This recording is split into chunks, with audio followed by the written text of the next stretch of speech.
The desertion of the Saxons to the enemy obliged the emperor to order movements to which he would not otherwise have resorted, especially in so warm an action. These unexpected movements caused disorder when that calmness and that cool determination by which so much may be done at the decisive moment of a battle were most wanting.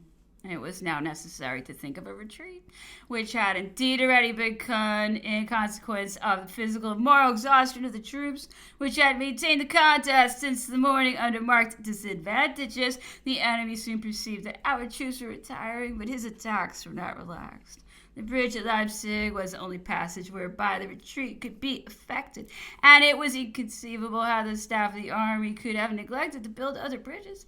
Their construction would have been quite easy, as in such a town as Leipzig, materials and workmen would have been found in abundance if the artificers of the army had been insufficient. Prince of Neuchatel declared that he had directed bridges to be prepared. The artillery and engineer departments asserted that they had received no orders.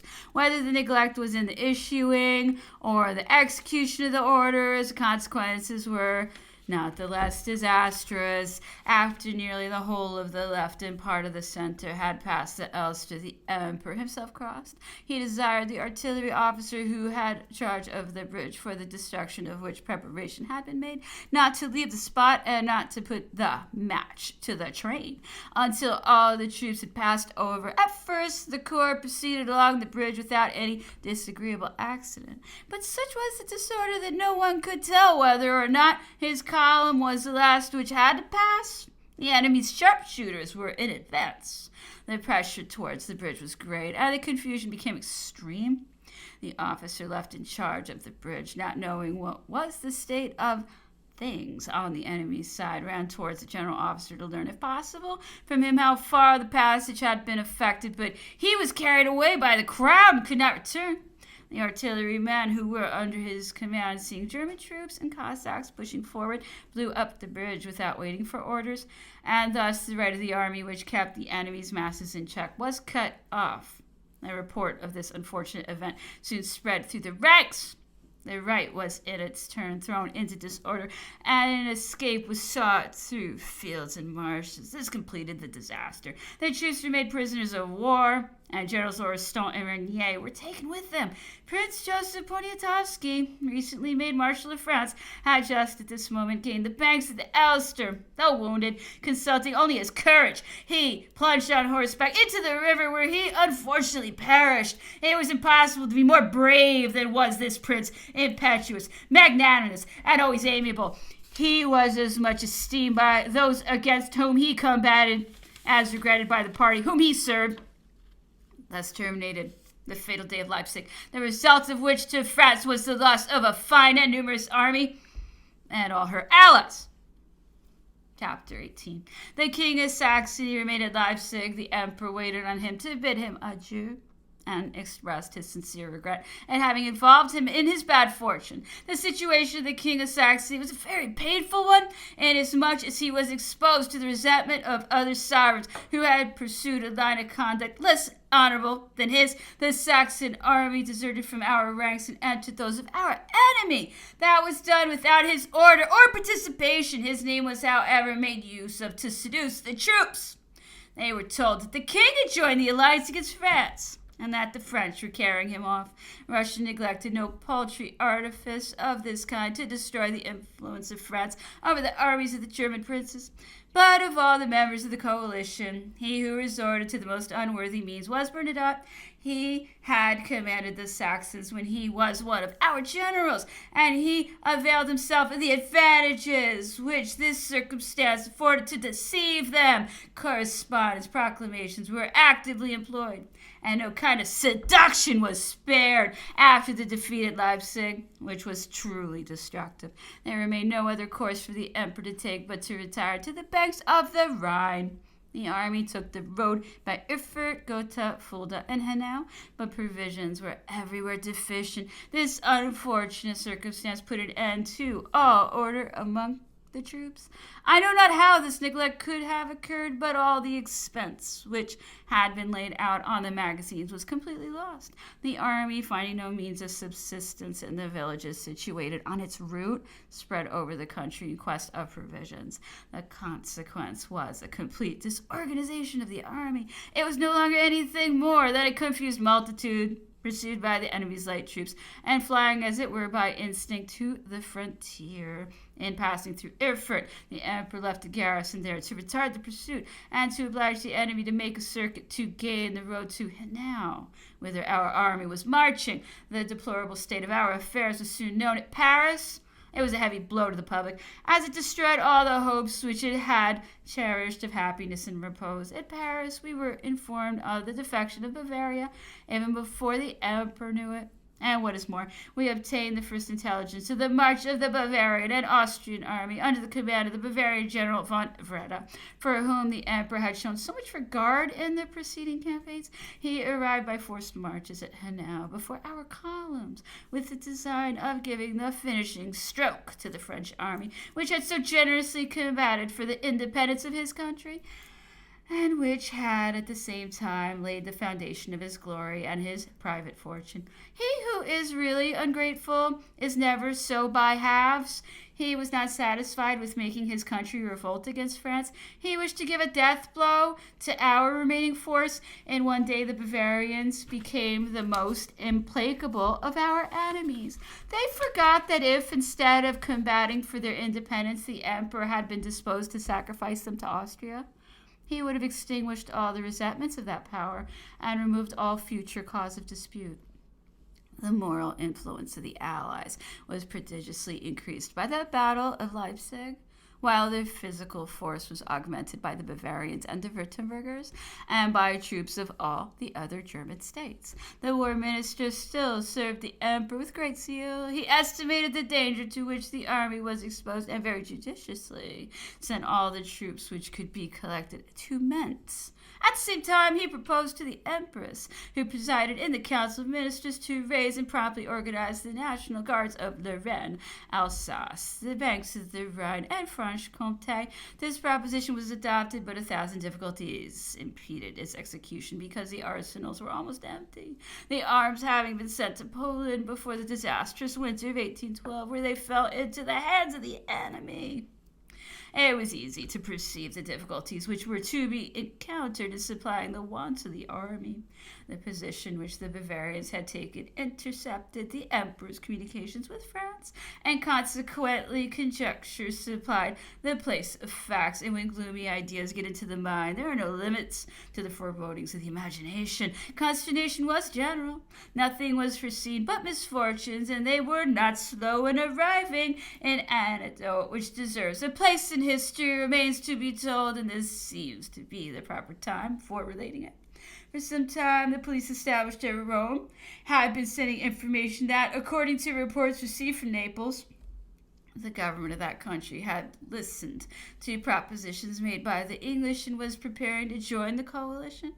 Absurd as such a report appeared, it was circulated with so many details and circumstances that it was difficult to refuse belief to the existence of some intercourse between the Neapolitan minister and the agents of the British government.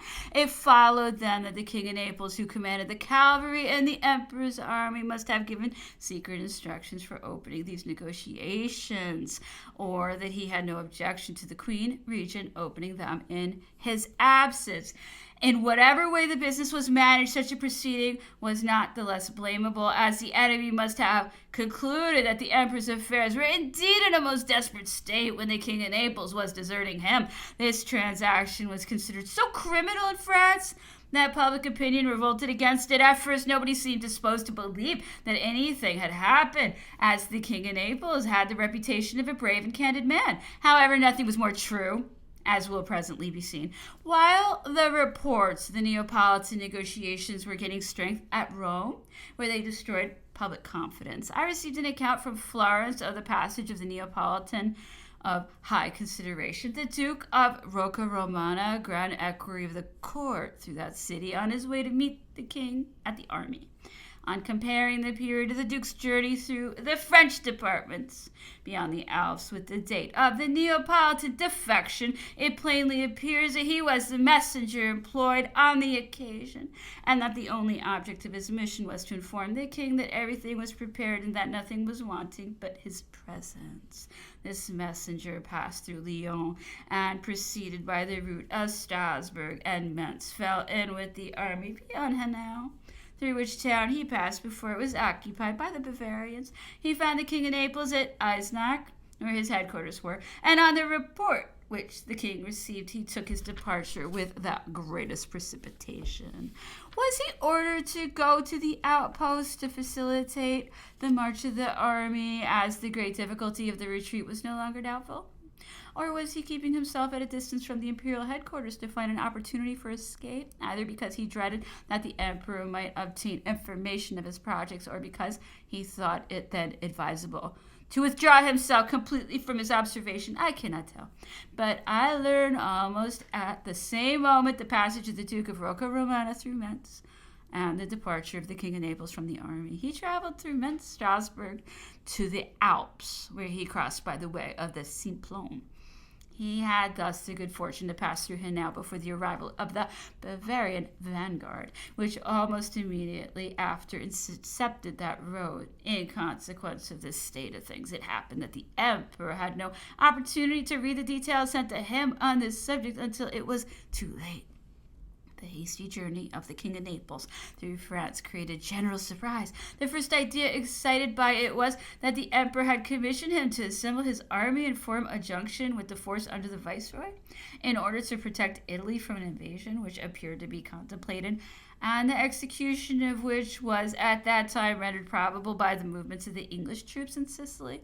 Nobody attributed the return of the King of Naples to any other object, but this conjecture was far from the truth. Joachim passed through Turin, Florence, and Rome without dropping a word which could betray his project. Neither the Prince of Borghese, who governed Piedmont, nor the princes of Lucca, who governed Tuscany, had the slightest idea of his views. He was still less suspected at Rome, where General Miollis commanded. The arrival of the King of Naples was quickly followed by a new danger for Italy, where he soon after commenced hostilities against the French troops. About the same time, the defection of Westphalia took place. The misfortunes which the army had experienced rendered that event inevitable. But hastened as it was by a sudden eruption of Cossacks, it produced a very disagreeable impression in France, as it was a proof of the emperor being abandoned by all his allies. We were prepared for the loss of Westphalia, but it was not imagined that the mere appearance of some light troops would be sufficient to bring it about. The following is the short history of this event. While the emperor's army was still before Leipzig, a corps of Cossacks passed over the Elbe below Magdeburg, marched through Hanover, and advanced with great rapidity to Kassel, where the King of Westphalia still was. Such was the idea of the security which existed at the time, that the Russian general who commanded the Cossacks arrived quite unexpectedly at the spot where the Westphalian artillery used to exercise. The guns, some pieces, and their ammunition, which were there, were supposed to be perfectly safe on account of their vicinity to the capital, but they were carried off to Kassel, through which the Cossacks passed at full gallop. On the first alarm, everyone fled. The king was obliged to withdraw, but he was faithfully accompanied by his guards. He proceeded only to a short distance from the capital, where he was soon informed of the force of the corps which had attacked him. The infantry of the garrison had shut themselves up in the citadel, but the enemy was obliged to retire almost as soon as he had entered. That, however, did not much advance the affairs of the King of Westphalia, who was obliged to follow the movement of the Grand Army and to place himself behind the Rhine, which he passed at Bonn or Cologne. His guards followed him to the banks of the river, and there he bade them farewell. The greater part returned to Kassel, the rest repaired to their homes. The king and queen proceeded to Paris, accompanied by the persons who had attached themselves to their destiny. Several days had passed without any news being received from the emperor. We had learned nothing since the communication was intercepted by the taking of Hanau. He was offended at the conduct of the Bavarian government, and his dissatisfaction was greatly aggravated when he recollected how badly he had been served with respect to foreign information. He received almost at the same time the news of the arrival of General von Vreda's court had now in a report from his minister at Munich, stating that Bavaria would remain faithful to the alliance, notwithstanding his ill fortune.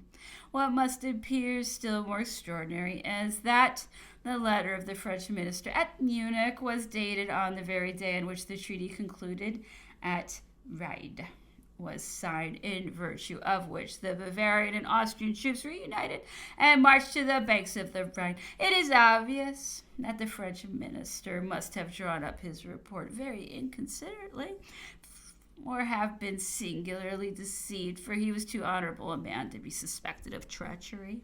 The advanced guard of the army retreating from Leipzig debouched by the road from Fulda to Hanau, where it fell in with the Bavarians, who had been there for several days in position. They were not dealt with gently.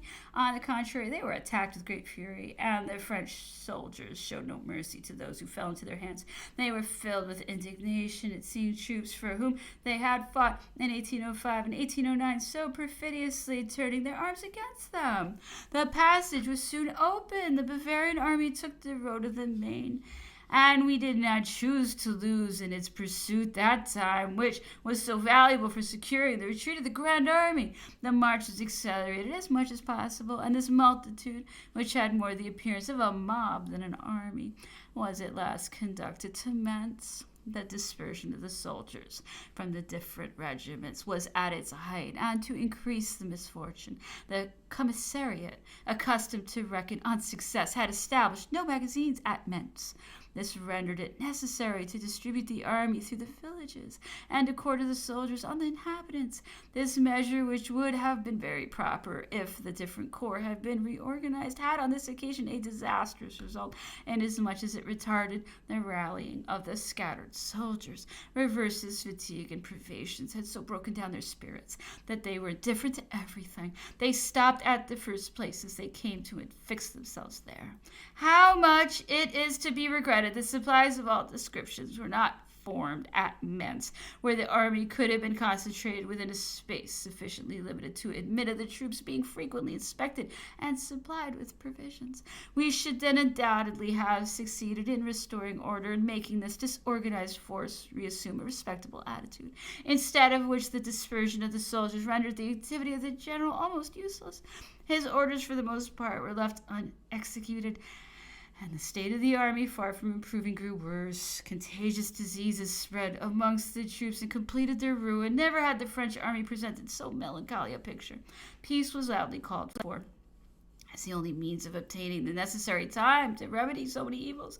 But we shall see how difficult it was to conclude peace. The emperor had arrived at Mentz. His heart was rent by the state of affairs, but he reproached nobody. His situation was dreadful. He had an advanced guard at Hochheim on the right bank of the Rhine, a garrison in Danzig at the mouth of the Vistula, one in each of the fortresses of Stettin, Kustrin, and I believe also in Glogau on the Oder, and one in Spandau near Berlin.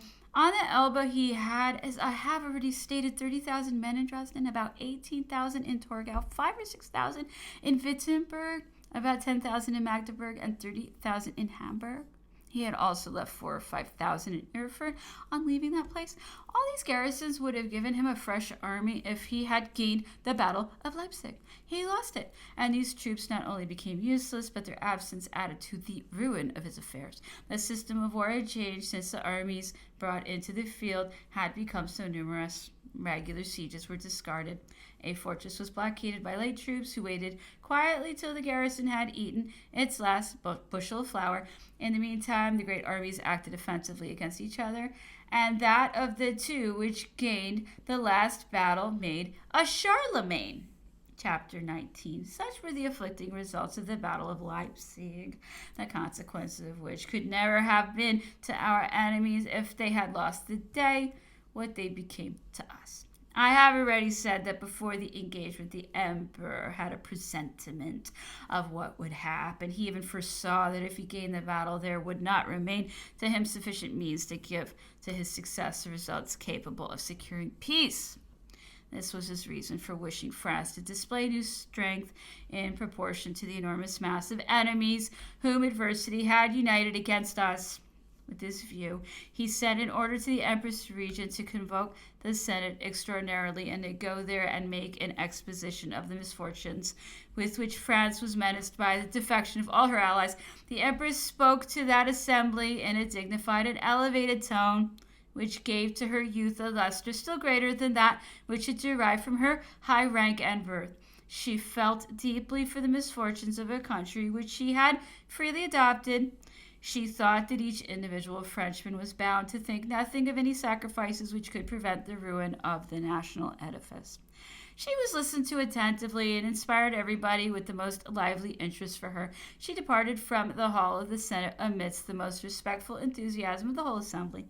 Monsieur Regnault Saint-Jean d'Angely, whose indefatigable zeal was commensurate with his talents, developed the motives of the policy of the government in requiring a new levy of men. The pressing danger did not permit any reflection. The proposal was approved because the impossibility of carrying it into effect was less considered than the imperious necessity of refusing nothing whatever that might preserve the territory from an invasion against which it was almost without defense. Besides, it was no longer a question of making conquests, but of guarding ourselves against conquest in our turn. This appeal of the Empress to the Senate was made before the arrival of the army at Metz, and consequently before it had experienced the losses which rendered the retreat necessary. So that the first reflection which occurred with respect to this levy was that it would not be sufficient, and that before long a second would infallibly be necessary to place the army in the state into which it had been wished to bring it before the fortune of arms was tried at Leipzig. This idea agonized all hearts. Confidence disappeared. The future no longer afforded the prospect of consolation, and men's minds were filled with all sorts of conjectures respecting the changes which it was foreseen must take place in consequence of inability to prevent them. There is no doubt that peace was the general desire. Peace of any kind would have satisfied the country, but it did not enter into the thought of any person to sacrifice him from whom the national love and gratitude were not completely detached.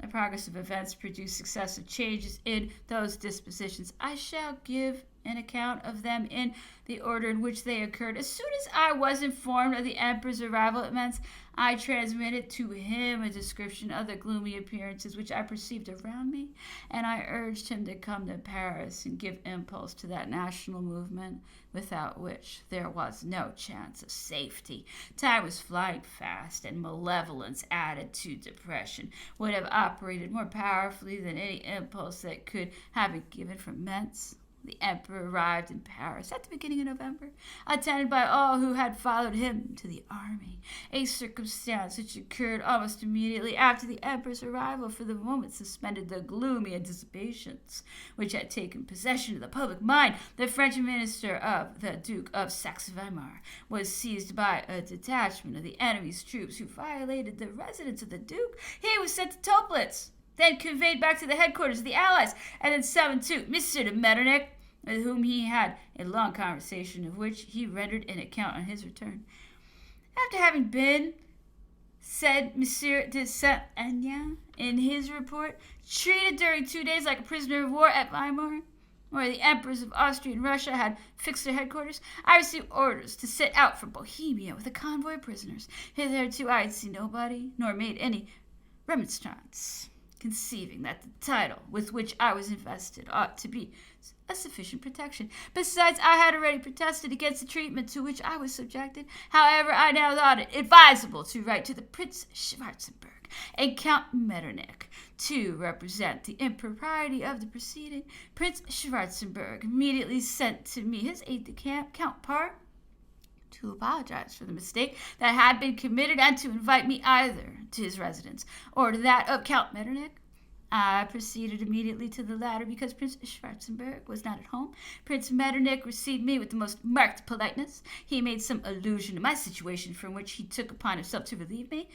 Esteeming himself happy, he said, to render me the service, and at the same time to testify the Emperor of Austria's esteem for the Duke of Vicenza. He then spoke to the Congress, though I had said nothing that could lead to that turn of the conversation. We sincerely wish for peace, said he, and we are ready to conclude it. The thing is to set about the business openly and straightforwardly. The coalition will continue united. Any indirect means which the Emperor Napoleon may employ to attain peace will never be attended by any result. Let all parties explain themselves clearly one to another, and then possibly peace may be concluded. After this conversation, Count Metternich informed me that I must proceed to Toplitz, where I should soon hear from him, and that he hoped to see me on my return on the 27th of October. I set out for Toplitz, where I arrived on the 30th. On the 2nd of November, I received a letter from Count Metternich, in consequence of which I quitted Toplitz on the 3rd and repaired to the headquarters of the Emperor of Austria at Frankfurt, where I arrived on the 8th. I waited on Count Metternich that day. He spoke to me of the success of the Allied armies of the revolution that was taking place in Germany and of the necessity of making peace. He told me that the Allies, long before the declaration of Austria, had greeted the Emperor Francis with the title of Emperor of Germany, that he had refused that insignificant title, but that Germany in that way belonged to him more than ever before. Monsieur Metternich wished Napoleon to be convinced that the greatest impartiality and moderation prevailed in the councils of the Allied powers, but that they felt themselves strong in proportion to their moderation, that none of them entertained designs against the dynasty of Emperor Napoleon, that England was much more moderate than was supposed, and that there never was more favorable moment for treating with that power, that if the Emperor Napoleon really wished to conclude a lasting peace, he would spare a great deal of misery to mankind and danger to France by no longer retarding the negotiations, that the Allies were ready to come to an understanding, that the conditions on which they proposed to conclude peace were of a nature to keep England within equitable bounds and to ensure to France by sea all the freedom to which the other European powers could pretend, that England was willing to make Holland, as an independent state, many concessions which she would not make to that country as a province of the French Empire, that what Monsieur de Mirefelt had been instructed to say on the part of the Emperor Napoleon might give rise to several declarations which he would beg of me to report accurately and without any change whatever, that though the Emperor Napoleon would not think of a balance of power in Europe, yet that balance was not only possible but necessary, that it had been proposed at Dresden to take by way of compensation different territories which the Emperor no longer possessed, as for example the Duchy of Warsaw, and that similar compensations might be stipulated at present. Count Metternich requested that I would call on him in the evening of the 9th. I accordingly went and arrived just as he had returned from the palace of the Emperor of Austria, from whom he gave me a letter to the Empress Maria Louisa. Count Metternich told me that he immediately expected Count Nesselrode, in whose presence he would communicate what he wished me to announce to the Emperor. He directed me to inform the Duke de Vicenza that he still cherished for him those sentiments of esteem which his excellent character had always inspired. In a few moments Count Nesselrode arrived. He briefly repeated to me what Count Metternich had already said respecting the mission which I was requested to undertake. He added that Monsieur de Hardenberg might be considered as present and acceding to all that had been said. Here Monsieur de Metternich explained the intentions of the Allies in the way in which I was to report them to the Emperor.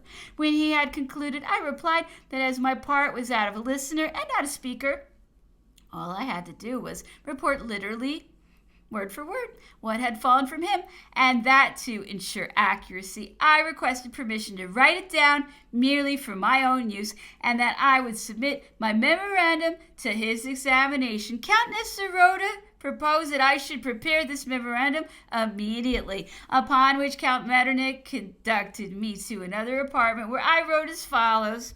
Having concluded, I returned to the apartment where I had left Messieurs Metternich and Nesselrode.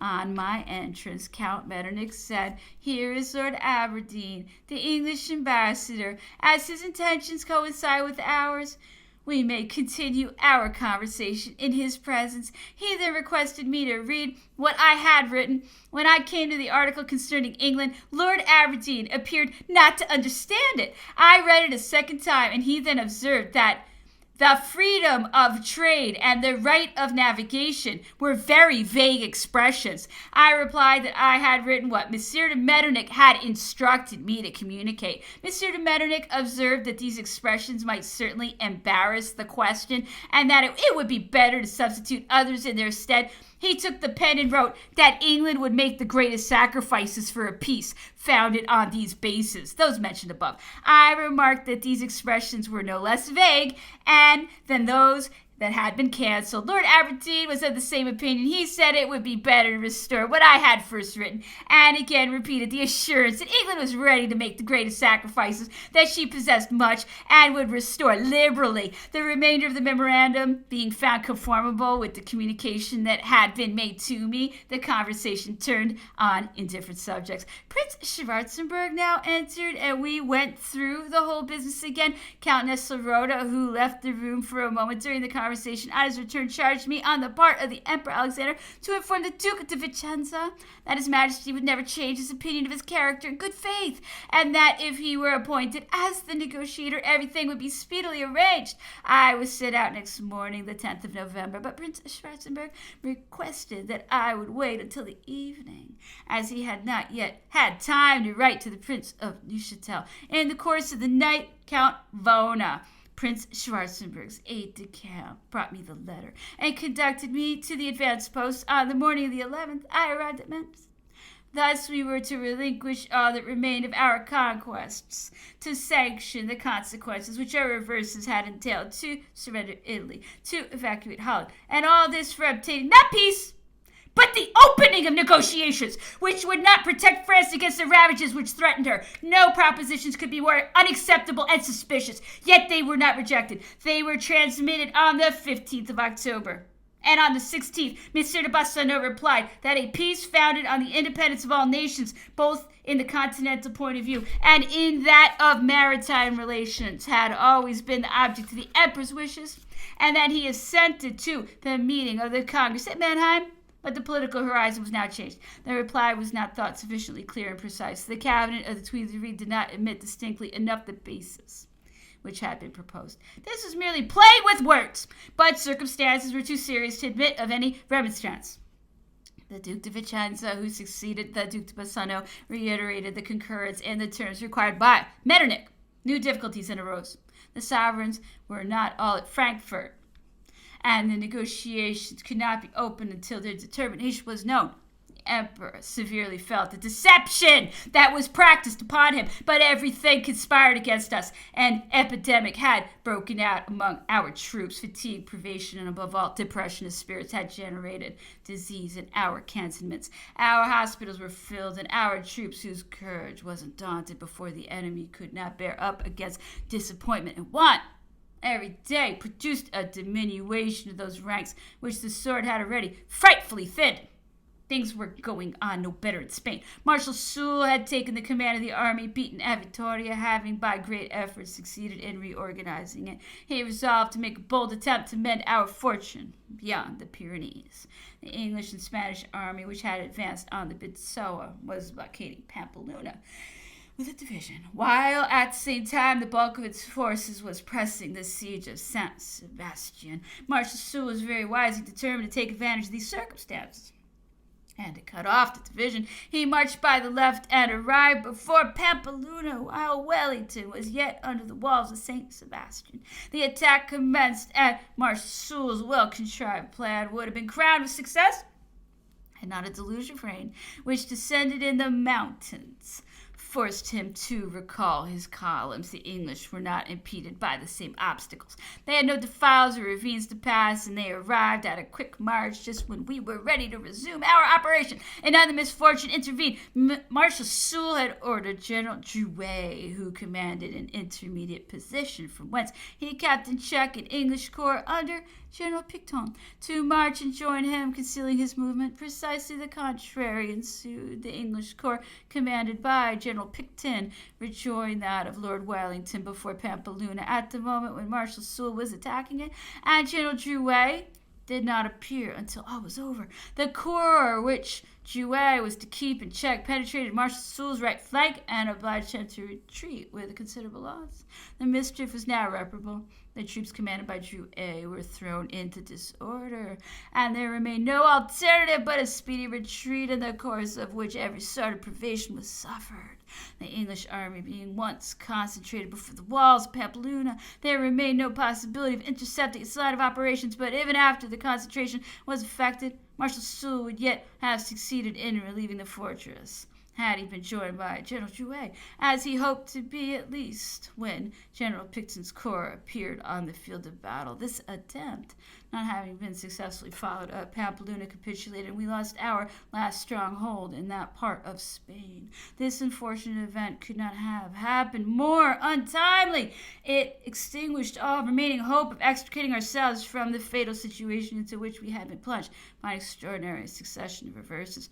Another and not less serious consequence of Marshal Soult's failure was that it greatly contributed to change the disposition which the Allies had manifested through the medium of Monsieur de Saint-Aignan. The Duc de Bassano was blamed for not having accepted in their fullest extent the bases that were proposed. This wasn't just the draft of the letter which he wrote on the 16th of November to Monsieur de Metternich contained, in conformity with the intention originally manifested by the Emperor, the explicit acceptance of the basis of Frankfurt. This part of the letter was suppressed, as is evident on an attentive perusal of the document.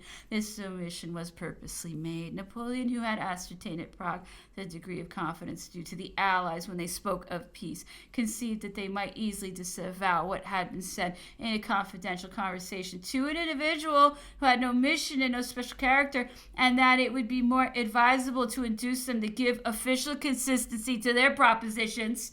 Accordingly, his minister proposed to send Monsieur de Saint-Aignan back to Frankfurt with authority to make and sign in the Emperor's name a declaration of the acceptance of the basis in the presence of the ministers by whom they had been dictated. This declaration, if it had not been eluded, would necessarily have been recognized by a written note, and the ground of the negotiation would thus have been diplomatically established, but Napoleon preferred the medium of a letter by which the basis of the negotiation would be implicitly accepted, though the nomination of a plenipotentiary to negotiate. He knew enough of the policy of Count Metternich, which on all occasions presented a varnish of good faith, to feel assured that he would reply by a demand for the formal acceptance of the basis proposed, to which this answer would give an official and irrevocable character. "I am so convinced of this," said Napoleon to his minister, "that I would dictate his letter this very day." He did not seek, as was then reported, to gain time, since it was agreed that the negotiations should not impede the course of the military operations. The expected letter fulfilled all the hopes to which it had given rise, for it engaged the high Allied powers in the most formal way. "Their Majesties," said Mr. de Metternich, "are ready to enter upon the negotiation whenever they become assured that His Majesty the Emperor of the French recognizes the general and summary basis which I specified in my conference with Baron de Saint-Aignan." Yet, after having received the assurance he wanted, he said in a tardy letter that the Allied powers were no longer ready to negotiate the general basis, and that it was necessary to consult them. The Emperor did not allow himself to be deceived by the artifices of the Allies. He had been actively carrying on his preparations if the propositions transmitted to him were sincere. The attitude which he sought to assume could have no prejudicial effect on the negotiations. Consequently, he appealed to the nation to take up arms. Though this measure was demanded by imperious necessity, it afforded our enemies a pretense for receding from the intentions they had manifested in the overtures of which Monsieur de Saint-Aignan was the bearer. They published a printed declaration which was extensively circulated. This document, which was very artfully written, described the Emperor as the eternal artificer of troubles and a tyrant who answered overtures of peace by conscription levies. It was endeavored to disconnect him from France by announcing that war was made against him and not against France. The people were cajoled with the hope of not losing any of their conquests. Their vanity was flattered by being told that a nation does not forfeit her claims on the esteem of her rivals or cease to be great for having in her turn experienced misfortunes. Chapter 20. The tone of sincerity so artfully infused into this specious document could not fail to make dupes in a country where it appeared no refuge against the impending danger was to be found. However, the Emperor of Russia refused to go farther. France was humbled, he had attained his object, and he was unwilling to incur new chances which could only turn to the advantage of England. But the conspiracy of the interior was already plotting at Frankfurt. In that town, it was represented by a man who is celebrated for the misfortunes which he drew upon his country and for the inquietude which he disseminated from St. Petersburg to Paris. He had unavailingly employed his last remnant of influence, and his solicitations had procured only the positive declaration that the Rhine could not be crossed. But an incident arose which changed this resolution. Switzerland corresponded with a disturber, who, though loaded with the emperor's favor, sought only his ruin. To this man Napoleon had dispatched his secretary. He conducted him to Alexander, to whom he delivered up the cipher and the information brought by the emissary. It was so detailed and precise that the autocrat no longer hesitated. This was the month of December. The legislative body had been convoked, and as the climax of misfortune, the opening of the session was postponed for several weeks. In the interim, the deputies of that assembly were fatally influenced by the lamentations which filled the capital. They set off for the departments where they lost their little remaining energy, and they returned to Paris only to fill up the measure of embarrassment and ruin, so that anxiety and mischievous reports completely annihilated public spirit. The Declaration of Frankfurt reached Paris, where it found persons credulous enough to place faith in its promises. We very readily believed in the reality of what we hoped. People gradually persuaded themselves of the sincerity of the Allies, who were no longer looked upon as the enemies of France. Praise was even bestowed on their magnanimity, and they obtained credit for a degree of moderation which our own generals were reproached for not having wanted. The emperor struggled alone against this fatal blindness. He had too much knowledge of human nature to be duped by the artifices of his enemies, but the interest which he was supposed to have in opposing them prevented him from recovering that confidence which ought never to have been withdrawn from him. He sometimes complained to those about him and used to say, "You see, gentlemen, what it is to believe in Punic faith." And he would quote the fable of the agreement between the wolves and the lambs.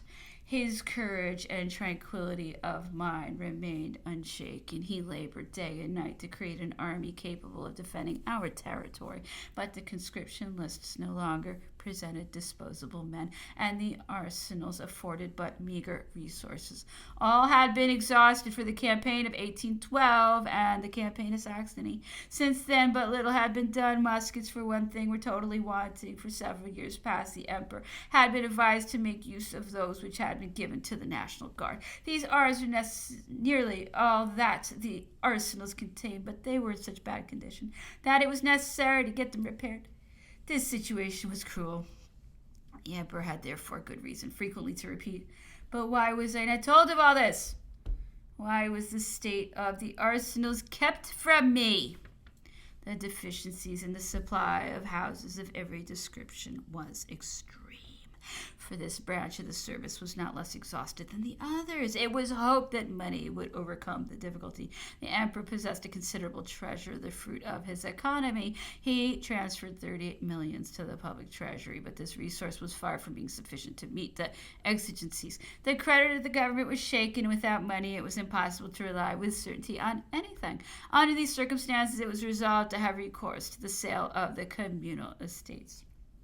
This resource would have been sufficient, but although the measure was carried into effect by the regular administrative authority, it nevertheless formed one of the grounds of complaint of which the legislative body availed itself in order to deprive the government of the last support it possessed. The legislative body had been for a long time at Paris, but the session was not open. How great a responsibility rests on those persons who dissuaded the emperor from this act in order to serve their petty private interests. Already were the mischievous and designing, occupied with machinations. They tampered with the deputies, who were discontented in consequence of the inactivity in which they were kept, and particularly on account of the state of affairs, which they exaggerated because it was not brought under their view.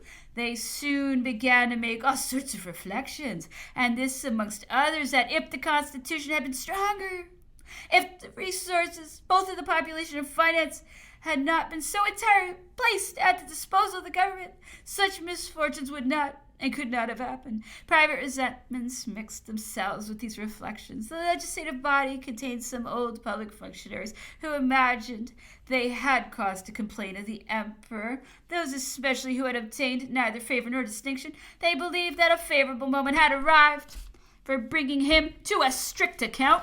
They gave the rein to their passions. Instead of occupying themselves with the danger which menaced the state, they had all flattered the emperor's government. During his prosperity, they had lavished praises on all the acts of his administration. When they all had to do was to give their assent. They made him 1,000 protestations of fidelity and attachment when he was the master of the world, and in the only conjuncture, probably, in which he could have had need of their assistance to extricate the state from a danger which could not fail to involve themselves in destruction, they proved untractable, and selected that moment for regulating the limits of a power which could not be too absolute for the circumstances of the moment, and the bounds of which they would themselves have readily extended at a period when it might really have been abused. This conduct of the legislative body completed our misfortune, and a day will arrive when time, which analyzes and displays everything in a proper light, will invest history with the power of reproaching those bad citizens who prostituted the authority which the confidence of their fellow countrymen had bestowed on them and betrayed their country to satisfy private passions. The months of November and December of this year were fruitful in events. The first that occurred was the capitulation of the corps, which was at Dresden. When the Battle of Leipzig was fought, this corps obtained the privilege of marching out with the honors of war and returning into France with arms and baggage. But after some days' march, it was disarmed in violation of the stipulations of the convention. Shortly after the insurrection in Holland took place, the emperor had been obliged to draft troops from that country to incorporate them with an army corps which he was forming in Belgium, the country being left without any other defense than the garrison of the Helder and the Gorkum.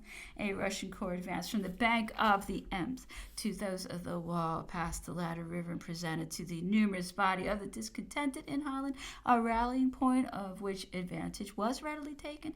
The insurrection burst forth at Amsterdam and Rotterdam almost at the same time. It may be said to have occasioned no effusion of blood. The French authorities, and especially the persons employed in collecting the revenue, against whom the hatred was most decided, fled. The cry of Orange Boven was heard everywhere, and the old collars of the stadtholder were hoisted. Never before did any country return under the dominion of its old chiefs with so little effort. The Russian corps which protected this movement of the people advanced to the frontier on the side of the Gorkum. The Prince of Orange arrived from England almost immediately, and everything was then finished in Holland. That is to say, we were completely expelled from that country. If General Davout's corps, which was in Hamburg, had received orders to quit the banks of the Elbe, When the army retired on the Rhine and had proceeded into Holland, most certainly the insurrection would not have broken out, and the war might perhaps have terminated differently. The emperor's situation was dreadful, and yet this was only the prelude to the misfortunes which were about to overwhelm him. Since the return of the King of Naples to his dominions, he had assembled his army and had entered into communication with English agents. As he was too weak to make his independence be respected, and as his cooperation would totally change the situation of the Austrians in Italy, it was very evident that the first condition which would be imposed upon him as necessary to obtain the good graces of the Allies would be to abandon the emperor, and next to turn his arms against him. This he did, as will be presently seen. The emperor, who well knew the inconstant character of that prince, foresaw the conduct he would adopt. The Austrians had reinforced their army in Italy. It was now so superior to the force we had there that the struggle could no longer be doubtful. It penetrated in the first instance into Illyria, of which it may be recollected that M. Fouché had been appointed governor during the armistice of Neumarkt.